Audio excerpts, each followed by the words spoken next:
Good afternoon po, good afternoon mga kabengbeng. Ayan, isang mapagpalang araw po sa atin lahat mga kabengbeng. So, binabagyo tayo ngayon. So, napakalakas ng bagyo ngayon mga kabengbeng, super typhoon. So, Monday mga kabengbeng, September na yun, September 22 mga kabengbeng. Na? Check natin, 22 yata. 23 yan, September 23 mga kabengbeng, Monday. So, ito. Meron tayong grouping test for today, H2O Mini Predator PCP na pupunta ng Zambales. So big shoutout sa ating kabengbeng from Zambales na si Sir Mar Ramos at kay Ma'am Rosel Ramos. So ito po yung unit sir, H2O Mini Predator PCP. Regulated po 1,800 PSI output, 3,000 PSI maximum input. Regulated din po yung regulator niya. Tube tank type mga kabengbeng, napakaganda ng kanyang cover na kanyang tangke. Marami kang malalagay na accessories. Side lever, multi-shot mga kabengbeng, 12 rounds magazine. So ngayon naka-single shot tayo para sa test fire.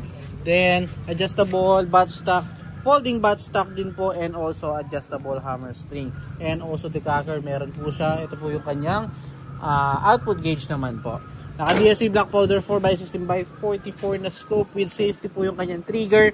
So Sir Mar Ramos ng Zambales, grouping test na po natin. So gagamitin natin pellet mga kabengbeng. Meet your pellets. Ayun po yung ating steel plate. So 37 meters po yung grouping test natin itong ating unit mga kabengbeng. Pinupush talaga natin itong mga limit ng ating mga unit kung saan talaga yung kanilang kayang ibigay na performance mga kabengbeng. So yan, mini predator lang per 37 meters po yung ating steel plate na pag-groupingan test. So tara po, subukan po natin mga kabengbeng. First shot po tayo using nature pellets. First shot po. First shot. Second shot po. Yun nating marker yung ating unang shot. Pangatlo. So zeroing muna tayo, no?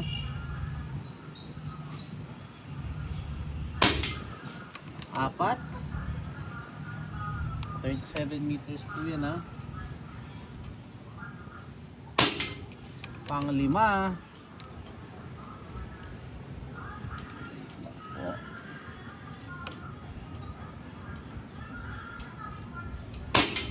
So ito yung kanyang patama. Napaganda po tumama sir.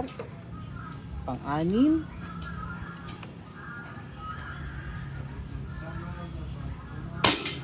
Pang-pito.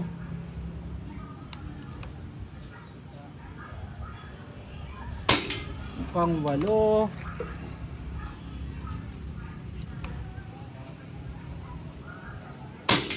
Pang-siyam.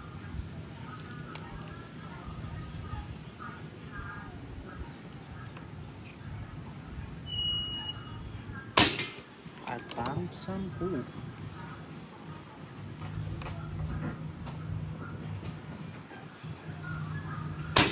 So 10 shots po sir Mar Ramos, nakita nyo naman po, okay na okay po yung grouping sa inyong unit. 37 meters ay po yung ating unit, ay po yung ating steel plate pa doon.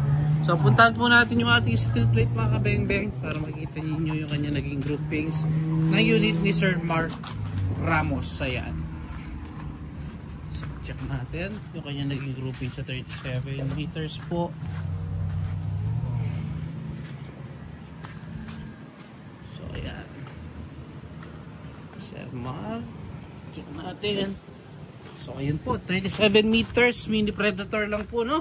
So ayan, grabe, ganda rin po tumama sir. Ayan, 10 shots po, wala tayong naging flyer. Nakita nyo naman sir, ayan po. Ayan, so ayun po yung ating steel plate. Ayan yung ating unit.